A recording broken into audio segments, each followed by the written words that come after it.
संशोधन करता ये कबीर पंथी ही है। कबीर पंथी भारत पथिक स्वामी युगलानंद बिहारी द्वारा परिकृत। मुद्रक एवं प्रकाशक है खेमरा श्री कृष्ण दास प्रकाशन। अध्यक्ष श्री वेंकटेश्वर प्रेस, खेमरा श्री कृष्ण दास मार्ग, मुंबई। यस, अब इसके ये है ज्ञान सागर पृष्ठ 74 पे। सुन जुल्हा मन भयो आनंदा, जिमी चकोर पायो निश्चंदा। जब कबीर परमात्मा मिले, वो कहते हैं बालक मिला इतना खुश हुआ। ले सुत चले हर्ष मन कीना, तातो पुन असगोल ही लीना। सुत काशी को ले चले, लोग देखण ते आवे। अन्न पानी बख्शे नहीं, जुल्हा शोक मनावे। गरीबदास जी की वाणी और परमेश्वर की वाणी जो धर्मदास द्वारा लिखी गई थी वो सेम मिल रही है। कुछ है कि इन्होंने गड़बड़ी की, वो यहाँ से पता चलेगा। जब जुल्हा मन कीन दीवाना, रामानंद सो कही उत्पाना। मैं सुत पायो बड़ा गुणवंता, कारण कौन बखे नहीं संता। जैसे साधु संतों के पास जाकर प्रार्थना किया करते थे गृहस्थी लोग कि मेरे बच्चे का कुछ हो गया, जंतर मंत्र करो, वो लड़का कुछ नहीं खाता। रामानंद ध्यान तब धारा, जुल्हा सो तब वचन उचारा। पूर्व जन्म में त्य ब्राह्मण जाति, हर सेवा की नी बलवाती। कुछ तुम सेवा हर की चूका, ताते भयो जुल्हा का रूपा। अब थोड़ी बहुत दिवदृष्टि काम करे थी, वो बताया कि तू पहले जन्म में ब्राह्मण था, ईब तो ऐसे ऐसे बन गया। प्रीति प्रभु गई तोर लेनी, ताते उद्यान में सुत तो दीनी। इसलिए भगवान ने तेरे को एक जंगल में कोई पुत्र दे दिया। आगे क्या बताते हैं, हे प्रभु, अब नीरू बोल रहा है, प्रार्थना कर रहे हैं रामानंद से। हे प्रभु जसकीन तस पायो, आरत हो तो दर्शन पायो। कि मैंने कोई गलती करी तो मैं जुल्हा बना हुआ तो मैंने भोग लिया, पर एक समस्या और आ गई। सो कहो उपाय गुसाई, बालक अक्षुधावंत कुछ खाई। अब क्या बताते हैं, रामानंद अस युक्ति विचारा। तुम सुत, तुम्हारा सुत कोई ज्ञानी अवतार। बचिया जाही बैल नहीं लागा, सोले ठाड करो ते आगा। कहते हैं वो बचिया लाओ जिसके कभी बैल ने टच ना करी हो कंवारी। बचिया ताही बैल नहीं लागा, सोले ठाड करो ते आगा। उसको लाकर उसके पास खड़ी कर दो। दूध चले ते थनते, दूध ही धरो छिपाई। अक्षुतावंत जब होवे ताको देव खवाई। ये तो रामानंद ने कहा, बताया कि ऐसे ऐसे करो। रामानंद तो कुछ और जंत्र बताए थे। अब देखो यहाँ क्लियर होता है। जुल्हा एक बछिया ले आवा, और चलो दूत कोई मर्म न पावा। अब ये दूत कौन आ गया ना पूछिए पे। गरीबदास जी ने फिर क्लियर किया, ये कहानी ये न गड़बड़ कर दी थी यहाँ पर। और चलो दूत जुल्हा हरसाना, राग छिपाई कहो नहीं जाना।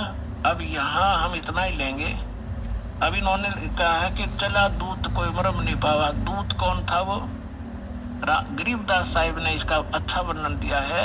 गरीबदास जी की वाणी है, दूध न पीवे न अनभक है, नहीं पलने झोलनते। अदर अमान ध्यान में जो कमल कला फूलनते। कबीर परमात्मा कुछ खा पी नहीं रहे थे, और जैसे कमल का फूल, एक कमल के फूल में एक ऐसा गुण होता है। अब जैसे कमल किसी सरोवर में उग गया और किसी कारण से कोई दरिया नदी टूट जाती है, उसमें पानी भरना प्रारंभ हो जाता है और उसका सतर उठना शुरू हो जाता है। 1-2 घंटे में 2 फुट उठ जाता है ऊपर जल, तो 2 फुट कमल साथ ही साथ बढ़ेगा। चाहे 10 फुट पानी चढ़ जाए वो साथ ही साथ बढ़ता चला जाएगा, यानी इतना स्पीड तो बढ़ता है। तो यहाँ उसकी तुलना की है कि परमात्मा कुछ खा पी नहीं रहे थे छोटे से बालक, और फल फूल ऐसे रहे थे जैसे कमल फूला करे, ऐसे स्पीड तय शरीर विकसित हो रहा था। शिव उतरे शिव पूरी से, अवगत बदन विनोदे। मैं के कमल खुशी बहे, फिर लिया ईश को गोद। भगवान को गोद में ले लिया शिव जी ने। नजर नजर से मिल गई, किया ईश परिणाम। धन मोमन धन पूर्णा, ये धन का सीनी काम। शिव जी साधु रूप में खड़े हुए, दोनों की जब नजर मिली परमात्मा की और शंकर जी की, तब साधु रूप में नीरू और नीमा से कहा था शंकर जी ने कि धन है नगरी जहाँ ऐसे महापुरुष के चरण टिके। ये तो परम संत है, कोई वो समझ नहीं सके शिव भगवान है। 7 बार चर्चा करी बोले बालक मैंने, दोनों की 7 बार चर्चा हुई। 25 दिन का बालक और बोला और आपस में बतलावे शंकर जी से। 7 बार चर्चा करी बोले बालक मैंने, शिव को कर मस्तक धरा ल्या मोमन एक धैन। मोमिन हे मुसलमान, सिर पर हाथ धर दिया शंकर भगवान ने उस नीरू का, और जा एक देनू ल्या गाय ल्या कंवारी। अन ब्यावर को दूहत है दूध दिया तत्काल, पीवे बालक ब्रह्म गति ता शिव भय दयाल। अब ये तो आपको 250 वर्ष पहले, तो 280 वर्ष पहले लगभग गरीबदास जी ने वो चित्रार्थ की। 600 वर्ष पहले धर्मदास जी ने परमात्मा की महिमा को लिखा, कबीर सागर। अब दिखाता हूँ पवित्र वेद, इन पवित्र सदग्रंथ आपको दिखा दिए हैं। ऋग्वेद मंडल नंबर 9 और सूक्त नंबर 1 और मंत्र नंबर 9 में आपको प्रमाणित करते हैं कि वो परमात्मा जब शिशु रूप धारण करके आता है, उसके परवरिश की लीला कंवारी गायों से होती है। ये देखिएगा, ऋग्वेद मंडल नंबर 9 और 10 से इकट्ठे हैं। ये कहाँ से छपा है? प्रकाशक है सार्वदेशी कार्य प्रतिनिधि सभा, महर्षि सिद्धांत भवन, रामलीला मैदान, नई दिल्ली से। और कौन इसके भाषा करने वाले, अनुवाद करने वाले, और कहाँ से छपी है? मुद्रक है Prince offset printer 1510 Pataudi house, Daryaganj नई दिल्ली। ये देखिएगा,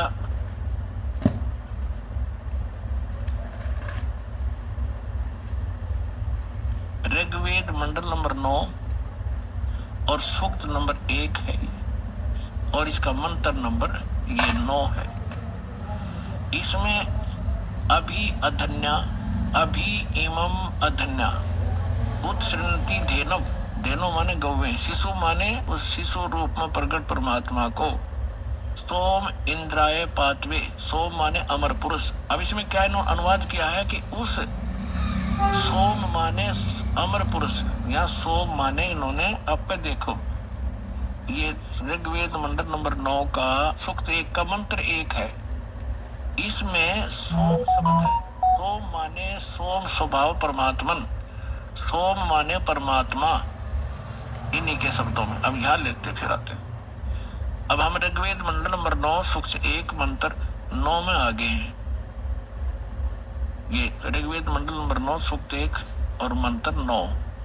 इसमें लिखा कि इम माने उस, सोम माने अमर पुरुष को, पुरुष माने परमात्मा, तो उस अमर परमात्मा को जो शिशु रूप में, शिशु कुमार अवस्था में, बाल्य अवस्था में ही, अभी अधन्या,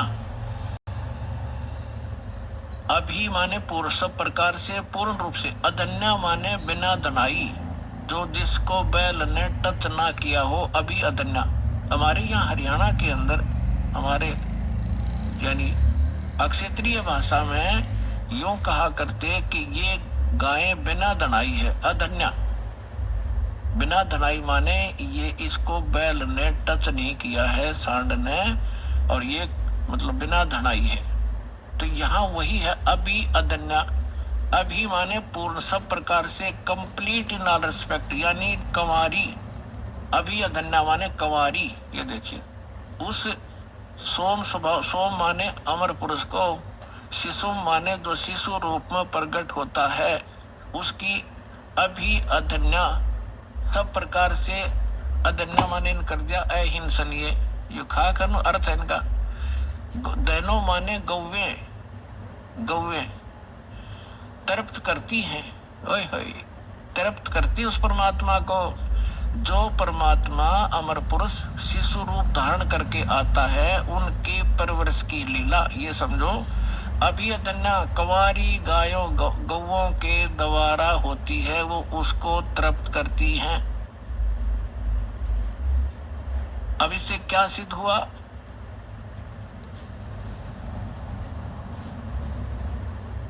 परमात्मा ने जो लीला की 600 वर्ष पहले, वो आपको दिखा दी उनकी अमृत, उनकी लीला के अंदर। और उसके बाद जैसे तुलसीदास जी ने भगवान श्री रामचंद्र का इतिहास जीवनी लिखी बाद में, ऐसे ही गरीबदास साहिब को परमात्मा मिले थे, सचखंड लेकर गए थे, उनकी दिव्य दृष्टि खोल दी थी, उनका ज्ञान योग खोल दिया था। उसके बाद आदरणीय गरीबदास साहिब जी ने परमात्मा की वही महिमा बताई कि उन्होंने ऐसे लीला की। और वेद बताते हैं कि परमात्मा जब शिशु रूप धारण करके यहाँ आते हैं, एक लीला करते हैं, उस समय उनके परवरिश की लीला कंवारी गायों द्वारा होती है। Who is God? Kabir is God. बोलो सतगुरुदेव।